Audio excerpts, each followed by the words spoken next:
right. Hello, friends. Good afternoon. It's not exactly morning, but that's okay. I think it's important to take the time when you can for your practice. It's got a lot of benefits to have a disciplined, set time for personal practice, of course. And there's also the recognition that it comes when it comes. And I know that there can be some level of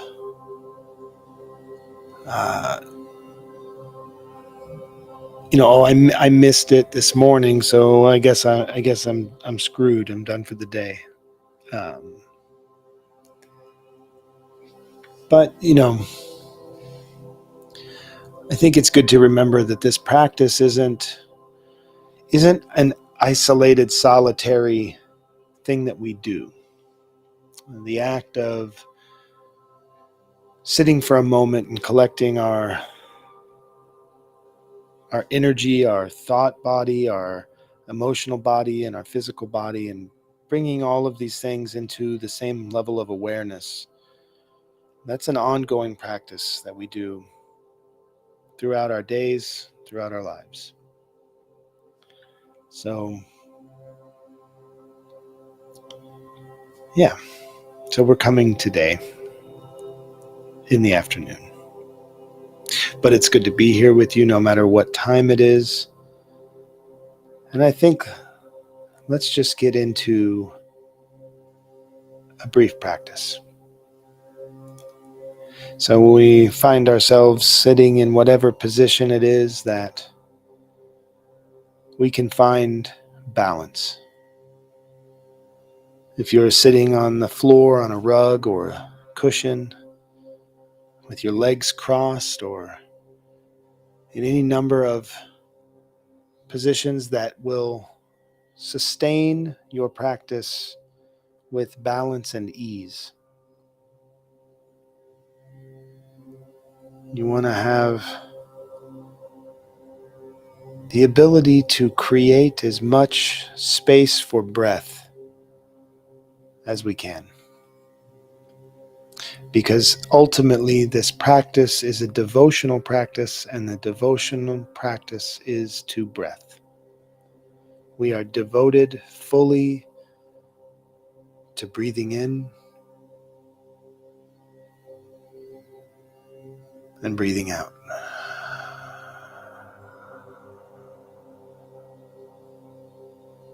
Breathing in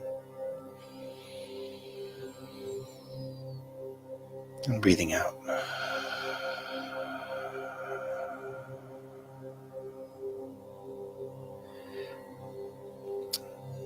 There's almost a instant shift that I feel in my body when I even begin to breathe with conscious awareness that I'm breathing. My body instantly begins to calm itself. And there's regulation that starts to occur on a physiological level, right? All of a sudden, the low levels of stress that I may be functioning under, they start to get counteracted as my body starts to shift into this moment. Not living in all of the things that I have to do with my day, or all of the things I haven't gotten done yet, or not still sitting with the less than tactful thing that you said last night, or the way that you slept on a shoulder, any of these things that take up a lot of our energetic space, that sort of command our attention and focus. these things begin to fade back. They don't go away. This is not a snake oil miracle cure for our anxiety or depression or regrets or pain. However, this practice is a way forward with all of these things. And that's what becomes most unbearable sometimes, is the idea that I will not be able to go on with this pain, or I will not be able to go on with this sadness or this loneliness or this anxiety, whatever it is, this overwhelming sense that this is the end of me. And then we get wrapped in all that we're losing, that we perceive as our losses. And we begin to function in scarcity. But this practice that we're doing is just an opening practice. It's the beginning of the ability to sit with you as you are, with everything that is. It's indescribable, ineffable, really, what this can mean. Because the truth is, pain and suffering and sadness and anxiety and fear, these are all things that we're going to experience in this life. These are all things that we're going to have moving through our bodies at some point or another, some less frequent, some with more frequency. But no one should have ever told us that you should not feel pain, or that you should not have fear, or that you should not have sadness in your life. But there's so many messages and so many ways that we learn this idea that our happiness is the only acceptable goal, and it itself is quantified by a certain level of boxes that need to be ticked. Are you financially secure? Happiness. Are you in a, a good relationship? Happiness. Are you in contact with your parents and it's positive and affirming? Happiness. Do you own your own home? Happiness. All of these boxes that we tick, chasing after this notion of total happiness, that we lose track of what happiness is. Happiness is an expressive way of being. But it doesn't account for whether or not you're going to feel pain or you're going to feel sadness, because you are. This is the nature of our body. This is the nature of this experience that we're all collectively having, is that we are dying. We are getting sick. We are getting tired. We are unaware of the pain that we are exerting onto others when we are unaware of our own pain. There's so many things that we do that come with levels of suffering, levels of sadness, levels of pain, levels of depression, anxiety. These things can be happening to you. But that doesn't define you. And the only time that these things become really problematic for us is when they take up the entirety of who we think we are right now.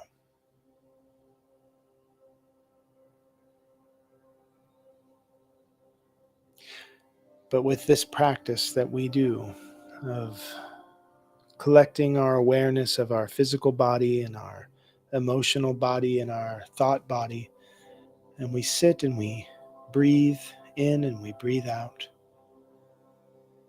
This simple practice allows us to sit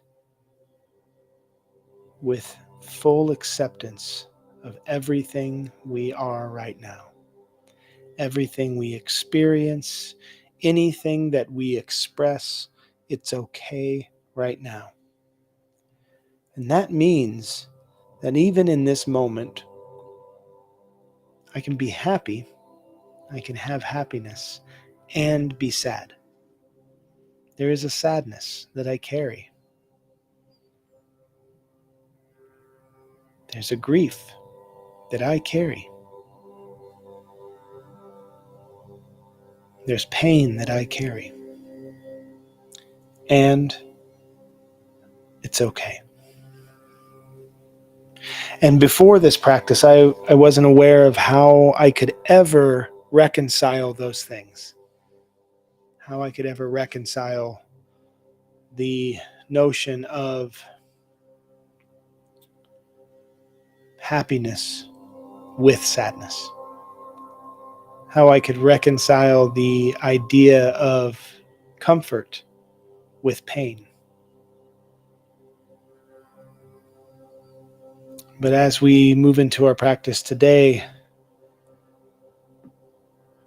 becoming simply aware of the breath as it moves into the body and the expanse of the body as it opens to receive breath, and the collapsing of the body as the breath is moved out.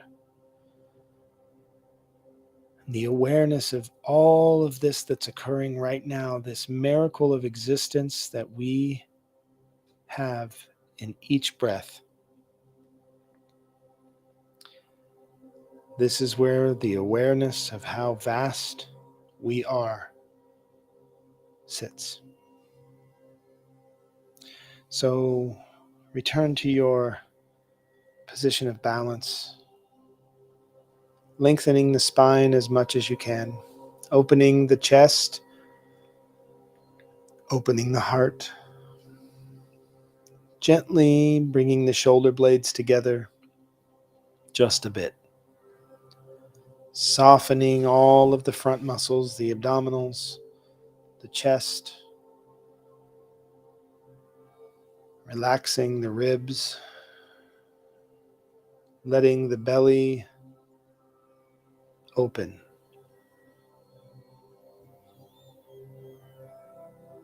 Breathing in through the nose and receiving breath.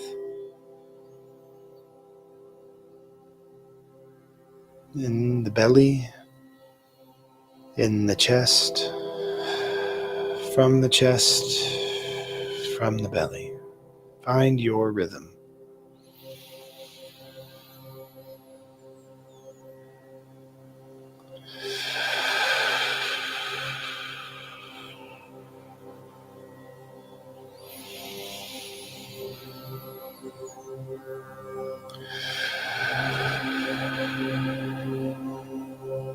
Breathing in,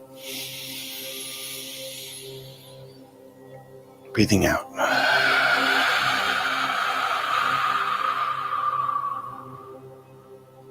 Receiving, letting go.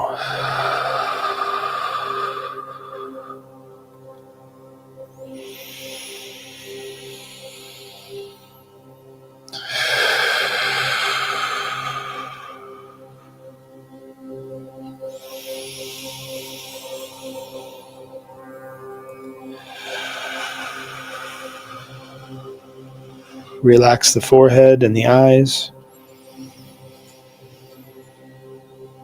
Relax the cheeks and the jaw.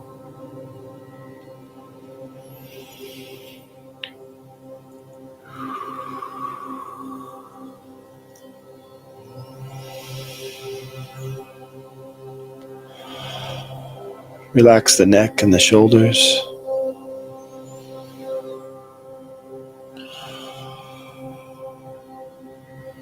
Gently raise your chin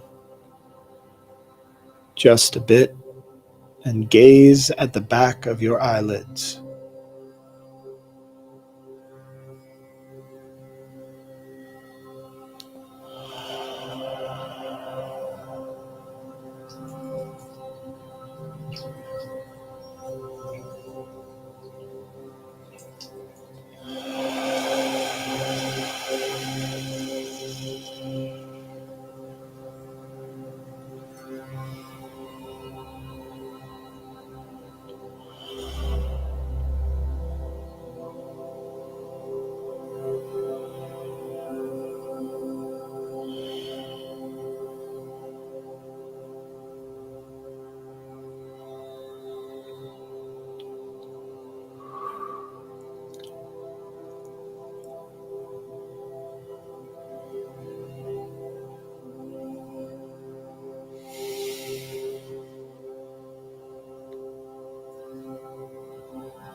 Stay with the breath, breathing in,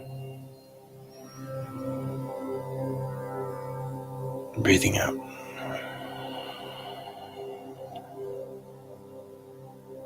Notice how vast you are. In this internal space, seek the beginning or the end, and you'll find it is nowhere to be found. There is no end to you, no beginning to the other. Float in this sea of everything.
Slowly begin to become aware of your hands as you gently and slowly move each finger.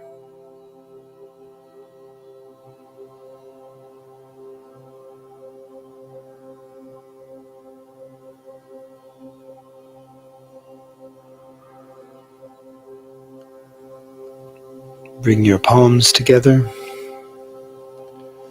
and begin to warm the hands with friction.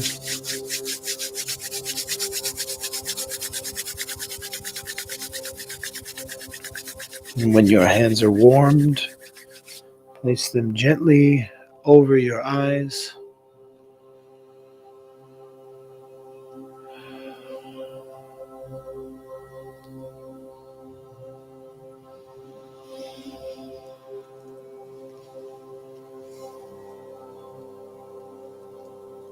Slowly bring your hands down the face.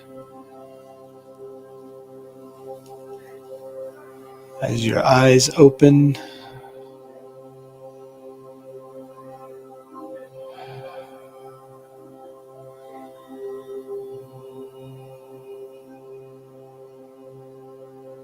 be with the awareness of the body, the thought body, the emotional body, and everything around you at the same time, just for a moment.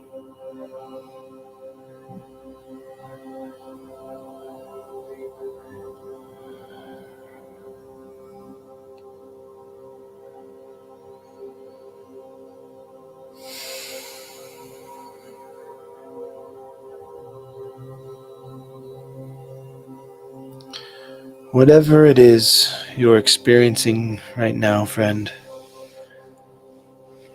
whether it's unbound joy, or if you're having a difficult time even getting out of bed this morning, anywhere in between any of these ideas and these stories, notice how, if just for a few breaths today, Your pain was not the center of your attention. Notice that your sadness or your joy or your addiction or whatever it is, just for a moment, you were able to be with all of these pieces of you and exist without being trapped. And I know that sounds like a strong word, but we get trapped in our story. We get trapped in our pain. We get trapped in our emotions. And we start to believe, even if just for a moment, that this is all there is and I can't take it anymore.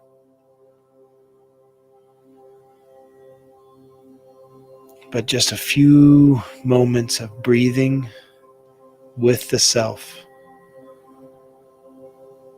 we can know that we have space to hold even this. Even this. We have space to hold this sadness, this pain, this sorrow. We have space to hold this joy, this romance, this excitement. And we can be with all of it together at any moment.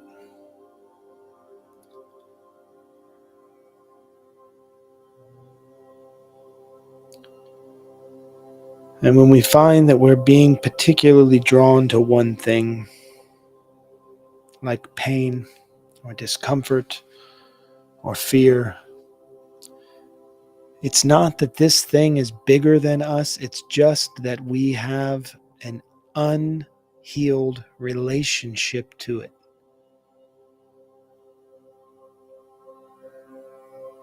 Which means we have a relationship of hierarchy with whatever it is. This one element, this one expression of self is all of a sudden more important than another. And that unhealthy, unhealed relationship to this thing, this is the suffering. This is when the ego is a problem. Otherwise, the ego is not a problem. It's not a problem to have a sense of self. It's not a problem to have an identity. It's not a problem to think you are something. That's not a problem.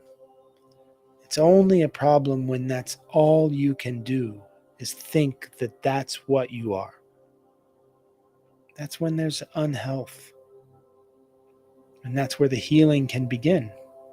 And when there's healing, there's a reunification. Two things that were separate now recognize their togetherness. This is healing. This is the mending. Picture a tear in fabric, and we mend that fabric. We stitch it together, and it becomes strong again, sometimes stronger than it was before. And this is what we can do with our relationship to anxiety, to pain, to fear, to suffering, to sadness, to any expression that we have. We can mend that relationship and come together again. All it requires is a little bit of space each day to just be. Just breathe. You are not one thing. You are not one thing.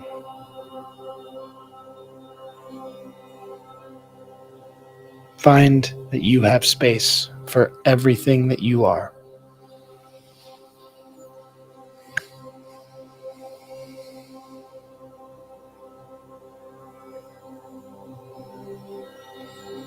And thank you for joining on the journey home today.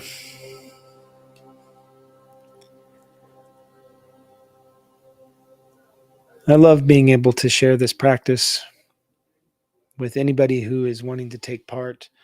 And I appreciate you for doing so. If you'd like, you can use the chat feature in any of the spaces in which this is live streaming. It's on a few different Facebook pages. It's also on YouTube and Twitch all at the same time live. And that chat feature can be used to connect with other folks who are also present. Uh, and you can also communicate with Journey Home Meditation through email. Um, it's journeyhomemeditation@gmail.com with any comments or questions. And I can read those on the stream or not. If you ask me not to, I won't, of course. And then if you go to Spotify, there's an interesting feature there where you can actually leave a voice message. And I can play that voice message in one of our broadcasts. And I'd be really happy to do that. If you have some communications you'd like to share with us, go to our Spotify and check out how to leave a message there. But thank you all for listening. Thank you for tuning in. Thank you for watching. Thank you for participating. Hariom.